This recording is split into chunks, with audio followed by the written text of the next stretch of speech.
Well, welcome. Thanks for joining us. We are in week 12 of our current series. We're actually a little bit out of order, but we're talking about humbleness. Steve's giving the message. This week, though, we are sitting down. Right now, outside is the Delta Holiday Store with my buddy Shawn Tracht, who's the teacher who really... Well, I'll let you talk about it. You share the story. But you're a teacher at Delta. Yeah. You lead the Hope Club, and you're the kind of the mastermind behind the Holiday Store. So would you mind just giving a brief introduction about yourself? Yeah, I've been teaching at Delta for 18 years now, which I can't believe it's gone that fast. And I just love it. I love the students. I love how much heart and soul they have. I love that Delta is such a family at all times. And the first few years I was at Delta, I noticed that the holidays were actually, instead of the most exciting time of year, like they might be at a bigger high school with a student body going through different things, like it was actually the toughest time of year. And that just broke my heart. And so I started kind of like having this idea, like what if we could all bring really good stuff, really epic, to basically have a free store where the kids could shop till they drop and be able to provide for their family. Because what I've found at Delta more than anything is that if you give our kids a chance to open their heart and to love others, you've never seen such strength. You've never seen such courage. You've never seen such tenacity and grit. Mm-hmm. Because for so many of them, whatever happened, before they got to us, they don't even know the courage they have. And just giving them the opportunity to be the Hope Club. Mm-hmm. And to sort of take the reins. And so my idea was that they would have a holiday, and that there could be, I don't want to say gifts, but that there could be some gifts, because giving is fun. And the Hope Club's main objective from day one, we want to teach others how to become givers. That all came from my grandparents and my parents. My Nana and Papi used to say a prayer every night at the dinner table. God, please let this food nourish our bodies, and always let us be mindful of the needs of others. It's funny, earlier today you were telling the story of how you spent 3 weeks with them after you graduated high school. Yeah.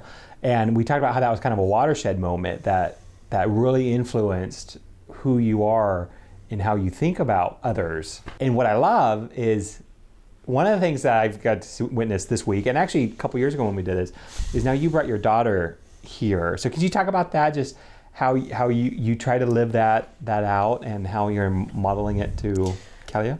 The giving portion, I was just blown away. My grandparents, they were, from a small town in Texas of 300 and dwindling. People would be driving through Texas. It takes 3 days just to drive through Texas. And they would go hours out of the way to come up to Palo Pinto to visit with my grandparents. I'd never felt so much love in a house than I did with them. And so having my daughter come to the Holiday Store. This is Kalia. Hi, Kalia. Hi. So being able to bring my daughter and see her interact with students and shop for them, and the joy that they have to see that somebody would think of them that way. And when she's wrapping the presents, or just takes the lead and speaks to the kids when they're walking in, to share the joy that I get from this job, and then see her have that same joy and drive home and talk about it. Yeah, that's awesome. So you came today, right? So we've had students coming all day long, right? Mm-hmm. It's the end of the day; they're almost done. But what's something you've seen today that really affected you in what you either saw or what you got to experience? Everyone was being super nice to each other and saying thank you if they got a gift from someone. Yeah. So you saw people get stuff for people in the room. Yeah. In real time. Mm-hmm. And you ran around and gave a lot of gifts to people. Yeah. Why'd you do that? It just makes me feel happy. Yeah, it does, huh? Yeah. That's very cool. What's your favorite part about the Holiday Store, Kels? Shopping. But not for yourself, huh?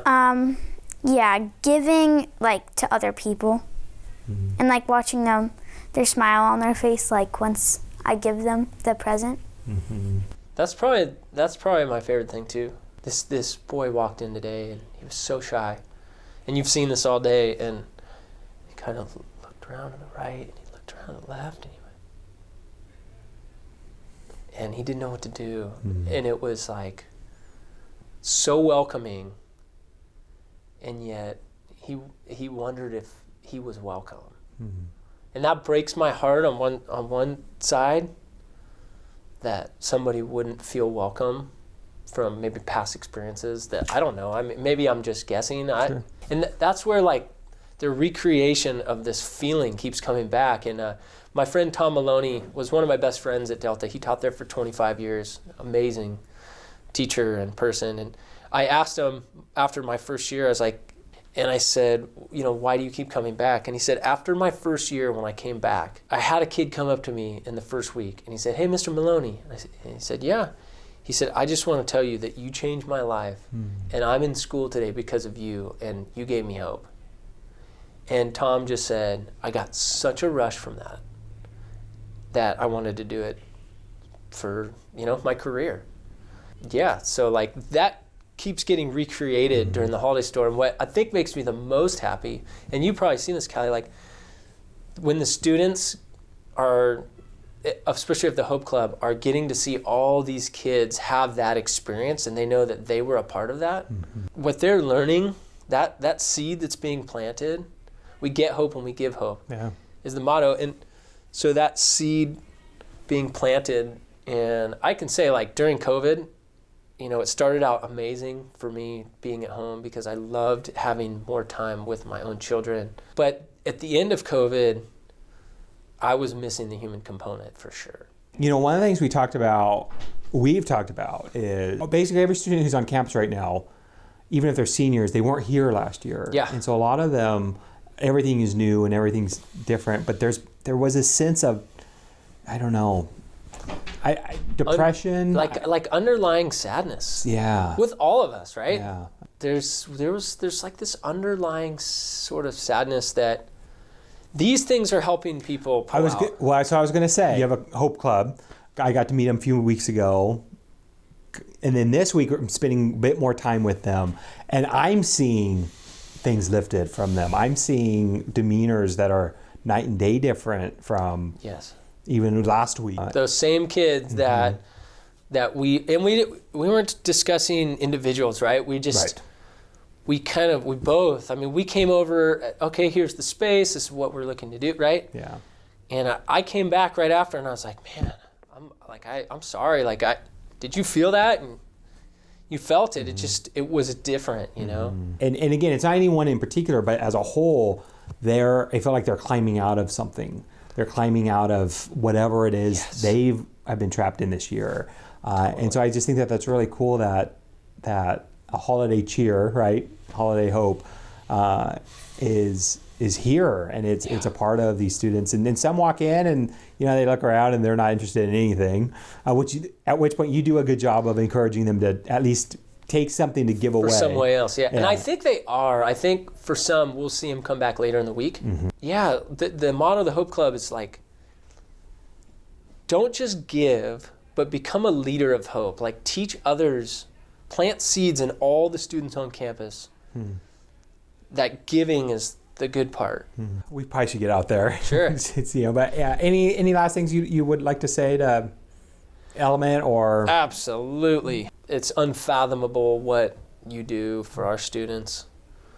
And the support is so inspiring. Just every little thing that you guys do, it's unbelievable. And we as a staff just talk about it, and we're flabbergasted all the time.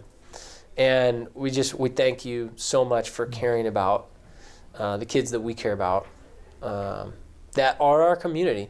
Because if we don't love and take care of these kids, show them how to find who they really are and believe in that person, then become that person, then our community is not as good. And in turn, what you're doing is you're making the community unbelievable. And there's so many examples that would be in a different talk, from kids from our first holiday store and Hope Clubs and all the things you've done. I mean, Amando Arzola, got a Christmas tree the first year, and he ended up our student of the year. And I promise, he wanted to quit last year because it was so hard in COVID, and it was all of the community. His speech was, I had so many mothers, so many fathers, so many brothers, and so many sisters that helped me as a part of the Delta community, and you are a part of the Delta community. There's no way around that, and we love it. You really help make that happen in ways that we need, and gives these kids an opportunity to have a long, healthy life because they can make it past things that they wouldn't otherwise. So anyways, it's long-winded, but there you go. Thanks, Shawn. Thanks. All right. Appreciate it. No problem. And we'll be back next week actually talking about hope, which is funny. It'll be the last message in this series. So thank you all so much. The story's growing great, and it's in part because of your generosity, and we thank you for that. So we'll see you next week. Thanks.